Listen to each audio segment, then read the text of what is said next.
¿Verdad que sí? Yo no sé si sería mejor 3 días en el gran pez con Jonás o 3 días en el frío de Kansas City. No sé, posiblemente si nos arrepentimos no tendremos que escoger. Hablando del arrepentimiento, precisamente de esto vamos a hablar. Vamos a buscar el libro de Jonás, capítulo 3, por favor. Jonás, el tercer capítulo. Quizá la mejor pregunta es si podemos cambiar lo que piensa Dios. Creo que todos nosotros sabemos lo que es sufrir la muerte de algún ser querido y pensar que si hubiéramos orado posiblemente más fervientemente,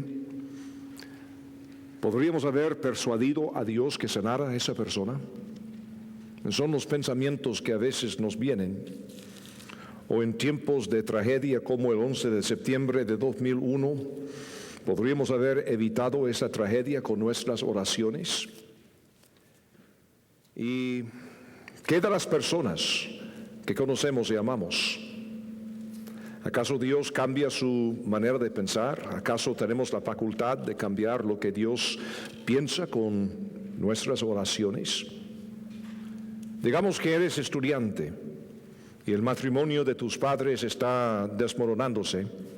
Oras, hasta ayunas, y pides al Señor que no permita que tu familia se destruya. Pero tus padres se divorcian. Es muy común que el joven piense que sus oraciones no llegaron al cielo. ¿Qué podemos decir? ¿Podemos cambiar lo que Dios piensa? Pues vamos a comenzar en el primer versículo del capítulo 3, es corto el capítulo, tan solo 10 versículos para contextualizar lo que queremos ver. Vino palabra de Jehová por segunda vez a Jonás diciendo: levántate y ve a Nínive, aquella gran ciudad, y proclama en ella el mensaje que yo te diré. Y se levantó Jonás y fue a Nínive conforme a la palabra de Jehová. Y era Nínive ciudad grande en extremo, de 3 días de camino. Y comenzó Jonás a entrar por la ciudad camino de 1 día, y predicaba diciendo: de aquí a 40 días Nínive será destruida. Y los hombres de Nínive creyeron a Dios y proclamaron ayuno, y se vistieron de cilicio desde el mayor hasta el menor de ellos. Y llegó la noticia hasta el rey de Nínive, y se levantó de su silla, se despojó de su vestido, y se cubrió de cilicio, y se sentó sobre ceniza. E hizo proclamar y anunciar en Nínive, por mandato del rey y de sus grandes, diciendo: hombres y animales, bueyes y ovejas, no gusten cosa alguna, no se les dé alimento ni beban agua, sino cúbranse de cilicio hombres y animales, y clamen a Dios fuertemente, y conviértase cada uno de su mal camino, de la rapiña que hay en sus manos. ¿Quién sabe si se volverá y se arrepentirá Dios y se apartará del ardor de su ira, y no pereceremos? Y vio Dios lo que hicieron, que se convirtieron de su mal camino, y se arrepintió del mal que había dicho que les haría, y no lo hizo. Bueno, de lo que estamos viendo aquí en Jonás capítulo 3, Dios sí cambia su parecer, porque este versículo de Jonás es claro. Dice aquí en versículo 10: y se arrepintió Jehová Dios.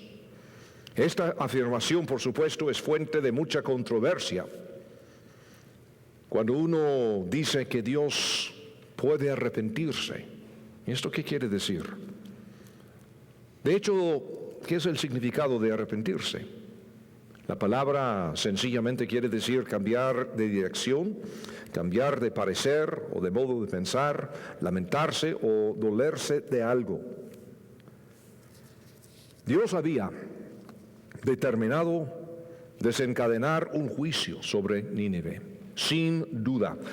Otra vez más en versículo 2 dice, levántate y ve a Nínive, aquella gran ciudad, y proclama en ella el mensaje que yo te diré. Y el mensaje lo podemos ver en versículo 4, muy claro.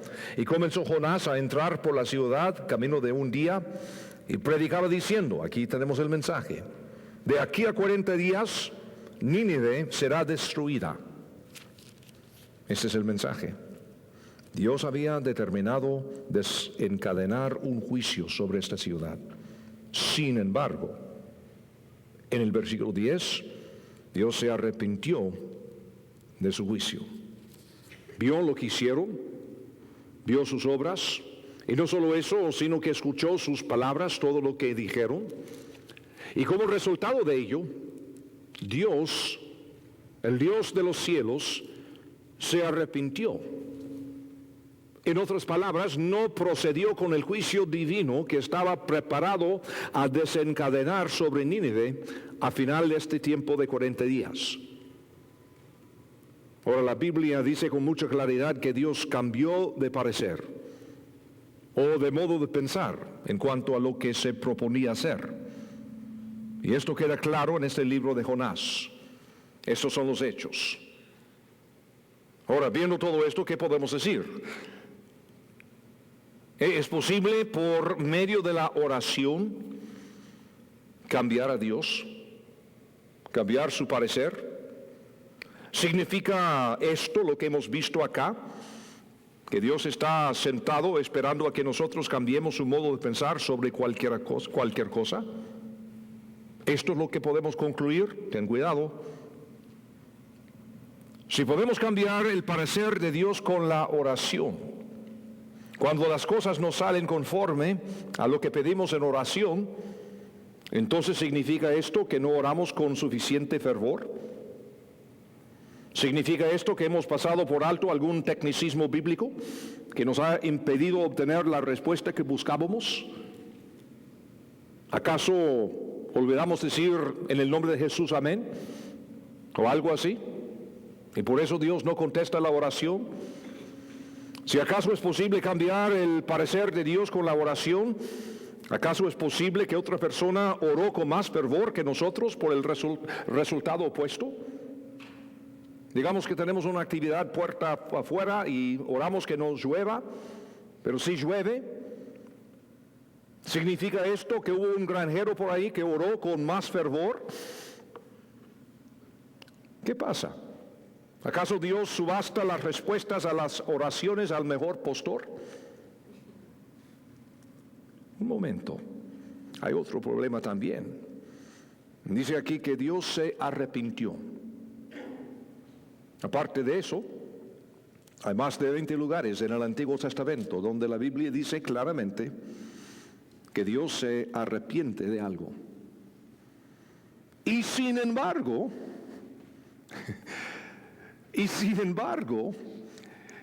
en 1 Samuel 15, versículo 29, escuchen lo que dice la Biblia. Además, el que es la gloria de Israel no mentirá, ni se arrepentirá, porque no es hombre para que se arrepienta. Posiblemente descubrimos una de estas famosas contradicciones que hay en la Biblia. ¿Será así? Yo creo que no. Y además yo creo que nosotros no podemos cambiar el parecer de Dios. Tenemos que recordar que una regla básica del estudio bíblico es el contexto. ¿Cuál es el contexto de la palabra, la frase? ¿Qué pasa? ¿Qué sucede? Porque a veces la misma palabra puede significar otra cosa en otro contexto. Entonces, ¿cuál es el contexto de todo lo que hemos visto acá? Todas y cada una de las referencias en el Antiguo Testamento que mencionan a Dios arrepintiéndose tienen que ver con Dios postergando su juicio al ver a los hombres arrepentirse del pecado y deteniendo una bendición a causa del pecado del hombre. Una de las dos cosas. Y eso es sumamente importante. Cada vez que habla de que Dios se arrepiente de algo, es postergar su juicio viendo el arrepentimiento del hombre, o al contrario, de tener una bendición a causa del pecado del hombre. Dios ya ha establecido su parecer desde el principio, nos enseña la Biblia, y esto no ha cambiado. Un ejemplo, Dios dice claramente en la Biblia, y esto en Ezequiel 18:20, el alma que pecare, esa morirá. Punto. Casi lo mismo dice Pablo en Romanos 6:23, porque la paga del pecado es muerte, mas la dádiva de Dios es vida eterna en Cristo Jesús, Señor nuestro. Es decir, Dios ha establecido claramente su voluntad en cuanto al pecado. Sin embargo, este mismo Dios dice claramente en 2 de Pedro 3:9, el Señor no retarda su promesa según algunos la tienen por tardanza, sino que es paciente para nosotros, no queriendo que ninguno perezca, sino que todos procedan al arrepentimiento. ¿Puedes ver lo que está sucediendo acá? Dios ya ha expresado su plan con claridad desde un principio. La paga del pecado es muerte, pero también desde un principio. Dios ama al hombre y no quiere que ninguno perezca. Esto es el Evangelio, las buenas nuevas. Dios no ha cambiado su parecer en cuanto a la paga del pecado. Desde un principio Él sabía que Él mismo pagaría esa pena por nosotros. Y no es que Dios realmente hubiera cambiado su plan aquí en Jonás, sino que los ninivitas cambiaron la actitud hacia Dios y por ello Él pudo detener el juicio de su pecado. Me dirás, un momento, eso no suena nada parecido a lo que para nosotros significa arrepentirnos. Sí, precisamente. Por eso es que en 1 Samuel 15:23 dice que Dios no miente ni se arrepiente como nosotros. Él, que es la gloria de Israel, no mentirá ni se arrepentirá, porque no es hombre para que se arrepienta. O sea, no se arrepiente como lo hacemos los hombres. Él no es hombre, Él es Dios. ¿Cómo explicarlo? ¿Cómo los padres disciplinan a sus hijos? El hijo no debiera convencerles a sus padres de que detengan la disciplina, pero una actitud de arrepentimiento genuino hace maravillas en la familia, ¿verdad que sí? No disciplinamos a nuestros hijos para cobrárnoslos, ni para descargar nuestro enojo. Lo hacemos para corregir al hijo, por amor, o al menos así supuestamente ha de hacerse. Y como padre de familia, uno no debe cambiar los principios ni las reglas, pero uno ciertamente puede modificar cómo se aplica la disciplina cuando el hijo demuestra un corazón arrepentido. El otro significado del arrepentimiento, dolerse o lamentarse, también se aplica. El viejo refrán, esto va a dolerme más a mí que a ti, no significa que el padre de familia se ha equivocado al aplicar la disciplina, sino que cuando se aplica la disciplina, frecuentemente hay dolor por la desobediencia y el conocimiento de las consecuencias. En 1 de Samuel 15, Dios nos muestra su naturaleza y también la naturaleza de su arrepentimiento. En 1 de Samuel 15, el versículo 11 dice: me pesa haber puesto por rey a Saúl, porque se ha vuelto de en pos de mí, y no ha cumplido mis palabras. Y se apesadumbró Samuel y clamó a Jehová toda aquella noche. Dios se lamentaba porque Saúl escogió rebelarse contra él y vivir una vida de pecado. En su gracia, Dios concedió a Saúl una oportunidad genuina de ser rey de Israel, aunque sabía que Saúl eventualmente se rebelaría. Pero la oportunidad que tuvo Saúl era real. En 1 de Samuel 15, 29. Además, el que es la gloria de Israel no mentirá ni se arrepentirá, porque no es hombre para que se arrepienta. También dice lo mismo en Números 23, 19. Dios, por ser Dios, no cambia. La Biblia afirma esto con claridad. Malaquías, por ejemplo, 3:7, porque yo Jehová no cambio. Por esto, hijos de Jacob, no habéis sido consumidos. Sin embargo, porque Dios es Dios, todo lo sabe. El pasado, el presente y el futuro.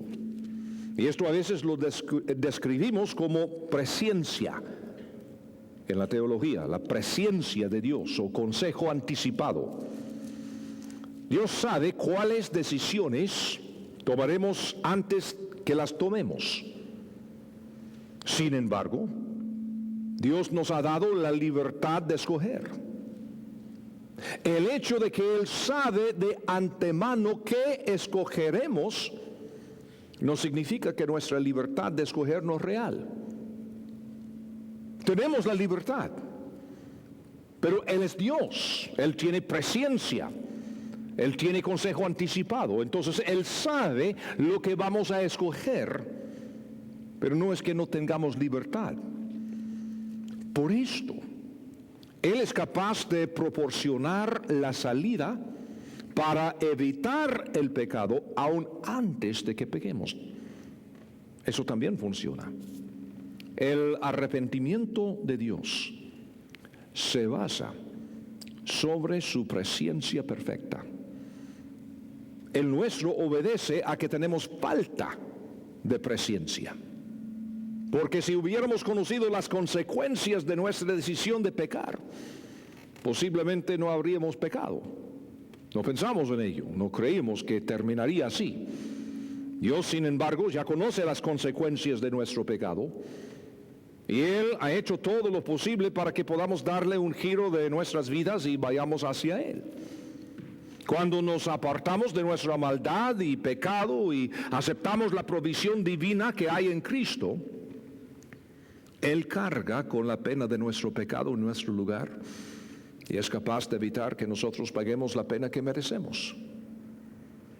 Cuando nos negamos a arrepentirnos y apartarnos de nuestro pecado, Dios se duele por ello, aunque Él sabía de antemano que esa sería nuestra decisión. ¿Qué estamos diciendo? Dios no cambia, pero Dios todo lo sabe. Desde un principio, su voluntad ha sido estable. Desde un principio, la paga del pecado ha sido la muerte. Desde un principio, Dios ha querido la transformación del pecador. Desde un principio, Dios ha estado dispuesto a ofrecerse a sí mismo en sacrificio por nuestro pecado. Y Él sabe la decisión que vamos a tomar cada uno de nosotros. Sin embargo, tenemos una plena libertad, un libre albedrío para escoger como queremos escoger. pero Él lo sabe. Entonces viene la pregunta, ¿por qué orar? ¿Por qué orar entonces? Ahí es donde tenemos que entender que no oramos para cambiar el parecer de Dios, sino para conocer el parecer de Dios. Ahí está la diferencia. Orar no consiste en obtener cosas de Dios, sino en buscar a Dios para conocer su voluntad. ¿Acaso preferiría tener un Dios que vende la respuesta a la oración al mejor postor? ¿O preferiría tener un Dios que esté en control total de cada detalle, pasado, presente y futuro, y que todo lo coordina para el beneficio máximo de su propia gloria y al mismo tiempo el beneficio máximo de sus criaturas? Él es un Dios que desea compartir ese plan con todos los que quieran venir a Él y vivir en sumisión a Él. Ahora vamos a comparar ese pensamiento a lo que dicen las Escrituras. Estoy pensando en el Padre Nuestro, Mateo capítulo 6. Muchos de nosotros nos criamos en iglesias tradicionales, yo también, donde nos enseñaron el Padre Nuestro desde chiquito y oramos el Padre Nuestro miles de veces sin entender lo que significa. Bueno, me debes 5 Padres Nuestros, o algo así, ¿no? Y bueno, vez tras vez. Pero una vez entendamos lo que quiere decir, es algo increíble. ¿Qué dijo el Señor Jesús en Mateo 6? Y estoy pensando en los versículos 9 al 10. Vosotros pues oraréis así: Padre nuestro que estás en los cielos, santificado sea tu nombre. Venga tu reino. Hágase tu voluntad, como en el cielo, así también en la tierra. Es decir, tenemos una relación familiar con Dios Creador, con el Dios omnisciente, omnipotente. Padre nuestro que estás en los cielos, santificado sea tu nombre. Es decir, no hay nadie como tú. Te alabo, Señor, te adoro, Señor. Tú eres Dios, yo no. Venga tu reino. No, eso es lo que quiero.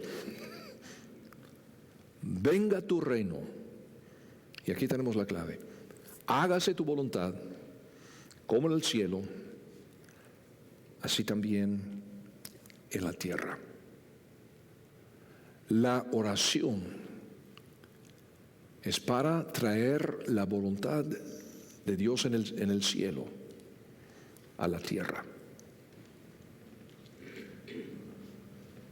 Estamos trabajando y orando por los kurdos, un pueblo sin amigos, sin historia de haber recibido el Evangelio.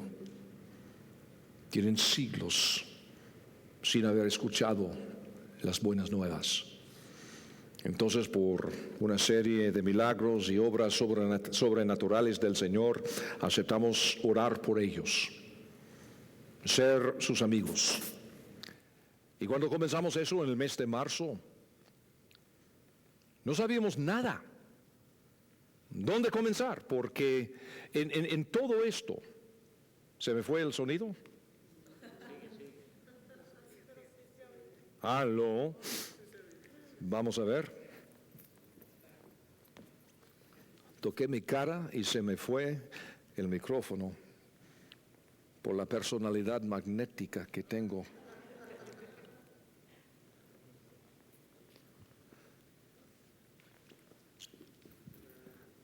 Le damos a... ahí está.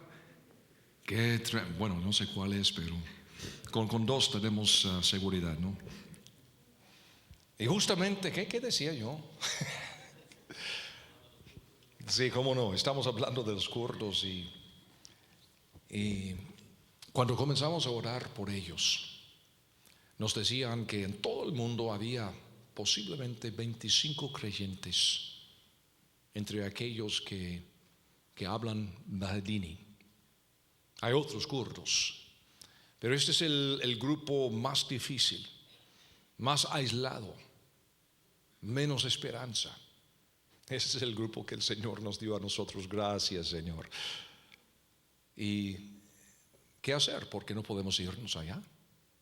Posiblemente algún día algunos tendremos la oportunidad de visitarles o algo, pero no es que nosotros vamos a llegar algún día con una carpa para establecer una iglesia o algo así, ¿no?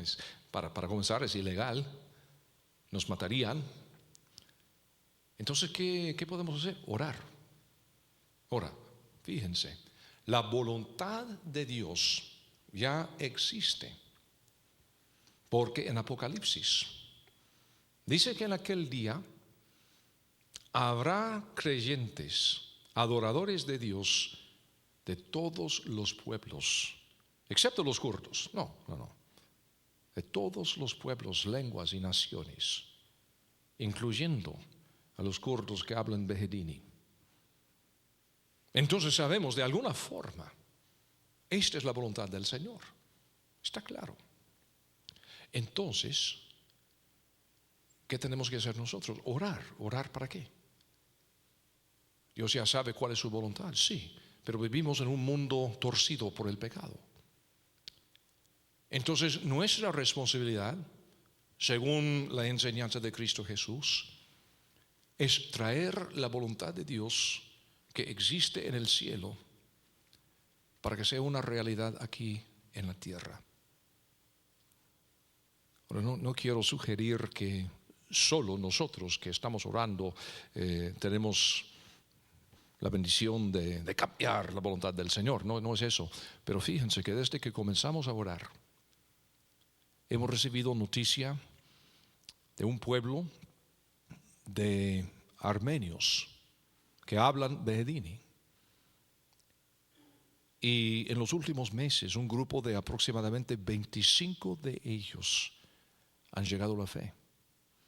Ahora con corazón para alcanzar a sus vecinos musulmanes y están activamente compartiendo su fe. El mes pasado recibimos noticia de que entre los Yezidi, que es un grupo bien diferente de kurdos que están allí en Irak, descubrimos entre este grupo unos 25 aproximadamente creyentes secretos que nadie sabía. En su mayoría mujeres que no tienen ni voz, ni voto, ni derecho, ni nada. Y por eso no pueden hablar abiertamente de su fe.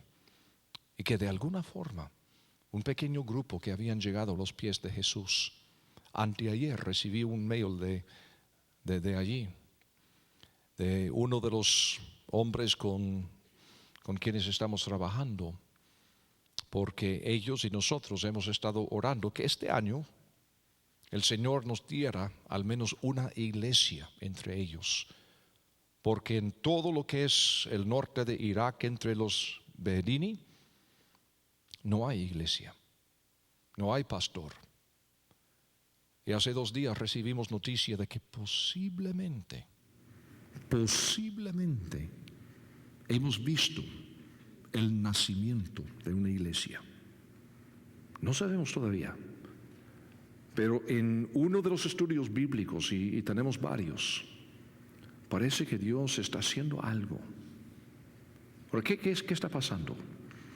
Dios dándonos a nosotros la responsabilidad de traer la voluntad de Él del cielo a la tierra. hágase tu voluntad como en el cielo, así también en la tierra. ¿Y no es eso lo que hizo el mismo Señor Jesús la noche que fue entregado para ser crucificado? Esa noche nuestro Señor batalló con su muerte inevitable, tal como cualquiera de nosotros lo hubiéramos hecho. Sin embargo, ¿cómo concluyó el Señor? Concluyó diciendo, pero no sea como yo quiero.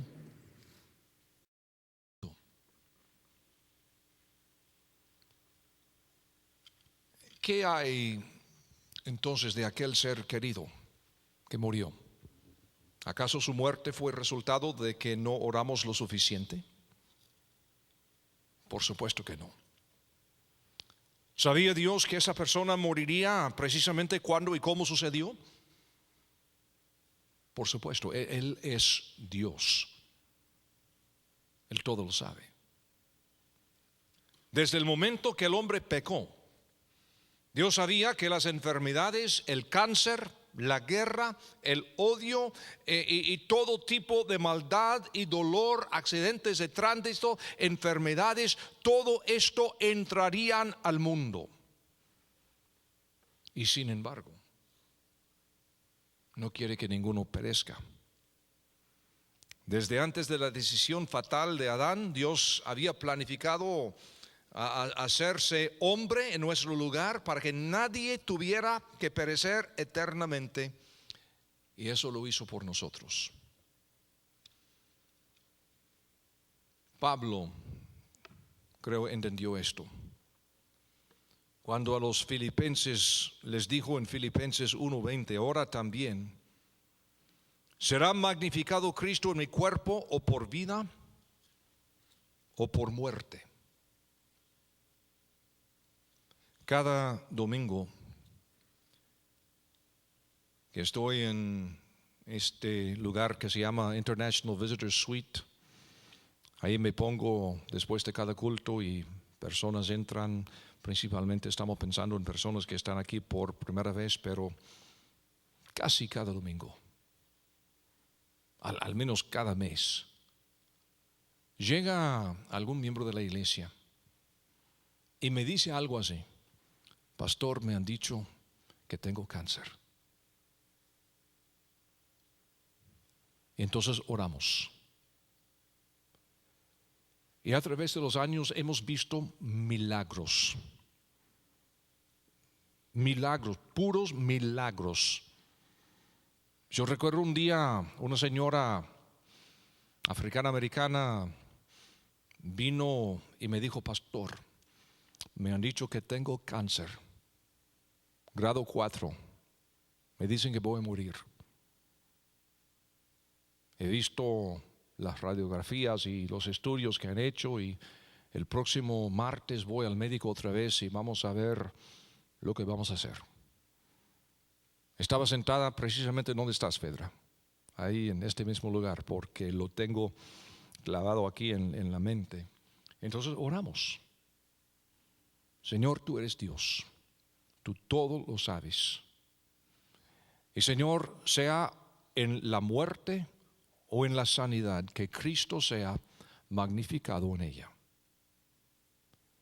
Y fue el martes, sacaron los estudios, otros radiografías, y le dijeron: señora, no sé qué decirle, pero el cáncer ha desaparecido totalmente. Eso hace unos 20 años. Y a cada rato lo mismo sucede. Otro señor, lo mismo, hace 2 años, allí en el lobby, me dijo lo mismo. Me han dicho que voy a morir, tengo menos de 6 meses. Y eso hace algunos años atrás. Oramos ahí mismo. El domingo pasado, otra persona, lo mismo: pastor, tengo cáncer. Esto y el otro es lo que me han dicho. Oramos. Y oramos precisamente lo que tenemos acá. En el caso de ella, todavía no sabemos. Y en otros casos hemos orado igualmente y la persona se ha ido al cielo. Y el Señor ha sido magnificado. Yo no tengo el poder ni la capacidad para cambiar la mente de Dios. Lo único que podemos hacer es descubrir la voluntad de Él en cada caso. En cada caso. Del ciego, en Juan 9, los discípulos preguntaron a Jesús: Jesús, ¿quién pecó? ¿Este o sus padres? Para que haya nacido ciego. Pregunta famosa. Respondió Jesús: no es que pecó este ni sus padres, sino para que las obras de Dios se manifiesten en él. Lo mismo. Lo mismo. Y aquel estudiante cuyos padres se divorciaron de todas maneras, ¿sabía Dios que esto sucedería de antemano? Por supuesto que sí. Él es Dios. ¿Tenían ellos el libre albedrío para decir que sí o que no? Sí. ¿Y tiene el joven también la misma capacidad para escoger, aceptar la voluntad del Señor o amargarse? Sí. Yo sabía que los padres de este estudiante tomarían una decisión terrible que tiene el potencial de devastar la vida de este joven. Así que desde un principio planeó morir en nuestro lugar, pagar la pena de nuestro pecado para que este joven conociera a Dios, fuera parte del cuerpo de Cristo y al fin tener una familia más cercana que aún sus propios padres. Si Dios lo sabe. Entonces el propósito de la oración no es de cambiar nuestras circunstancias, sino de cambiarnos a nosotros. Cuando descubrimos el plan que Dios ha tenido desde un principio. Y cuanto más comprendemos su parecer, su corazón, su plan, más se alinea nuestras vidas con Él. La oración no elimina las consecuencias del pecado en este mundo que nos rodea, pero sí nos da la oportunidad de escapar las consecuencias eternas de este pecado. Tener una vida unida con Dios y con su plan, una vida que perdura para siempre. Dios no va a cambiar. Su plan no cambiará. Pero tú y yo tenemos la capacidad no de cambiar su parecer en oración, sino de cambiar el nuestro. Eso sí. Un mismo sol derrite la nieve y endurece la arcilla. El mismo Dios que quebranta a los que tercamente se niegan a apropiarse de su gracia, es el mismo Dios que bendice a los que deciden sí apropiarse de ella. Y en este caso la decisión es nuestra, aunque Dios la sabe de antemano. No hay contradicción. Lo que pasa es que tenemos un Dios infinito, omnisciente, omnipotente, y nosotros finitos, limitados, torcidos, imperfectos. Por eso es tan difícil entender. Por eso es tan difícil a veces aceptar. No es que oraba y oraba y oraba y murió mi mamá, murió mi amigo, murió mi cónyuge. Si hubiera orado más quizá. No es eso. Es el Señor. Tú que sabes todas esas cosas, que has ordenado esta creación como tú quieres, y a pesar de nuestro pecado, tú no has cambiado, nos amas, y no quieres que ninguno perezca. Tú quieres establecer acá tu reino, Tú quieres que tu voluntad que está en el cielo sea una realidad acá en la tierra, comenzando en mi propia vida. Ahora, Señor, transfórmame a mí. Enséñame cómo alinear mi vida con la voluntad tuya que está en los cielos, para que sea una realidad mi vida en el mundo alrededor mío. ¿Qué puedo hacer? Por eso oramos, para descubrir la voluntad de este Dios.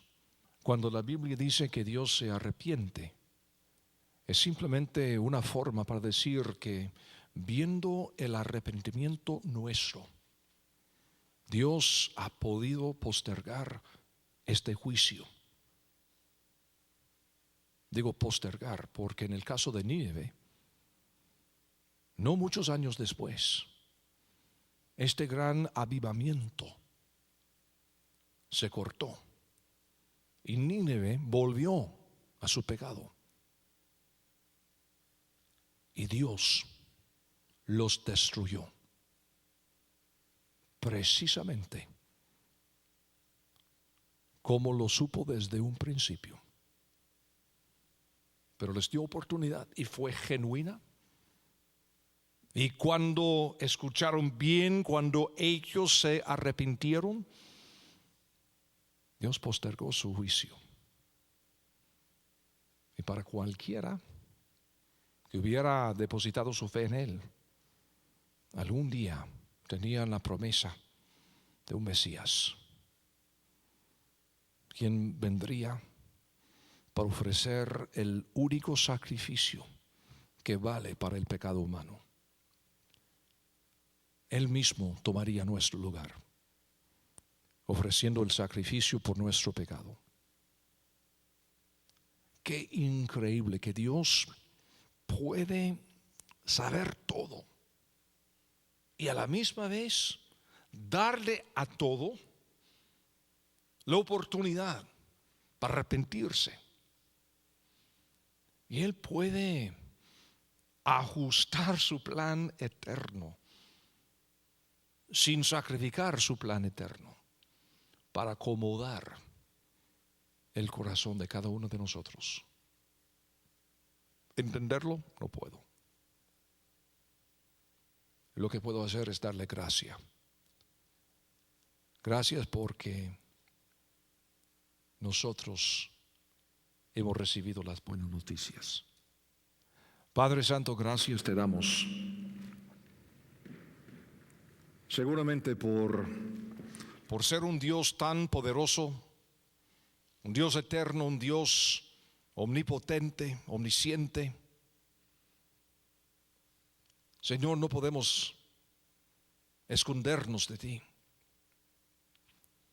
Todo lo sabes. Te suplico esta noche que podamos buscar la voluntad tuya en vez de la voluntad nuestra. Señor, como Jesús nos enseñó a orar, te suplico que sea una realidad nueva en las vidas de muchos de nosotros que memorizamos esa oración en nuestra niñez sin entender su significado.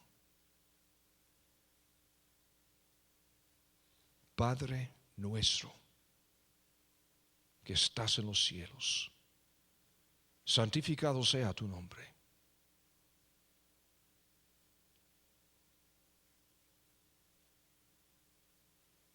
Véngase tu reino, hágase tu voluntad, así como en el cielo, aquí en la tierra. Te amamos, Señor. Te suplico que si hay alguien que no tiene la seguridad de la vida eterna y el perdón de pecado, que pueda esta noche depositar su fe en ti y hacer aplicación de tu plan hecho desde antes de la creación, de hacerse hombre en la encarnación que celebramos en esta época navideña, con el propósito de morir en nuestro lugar y resucitar de los muertos, conquistando el pecado, conquistando la muerte. Señor, cualquier persona que no tiene esta seguridad, te suplico, Señor, que pueda depositar su fe en Cristo Jesús, tu Hijo, esta misma noche, en este mismo momento. En el nombre de Cristo Jesús te lo suplicamos.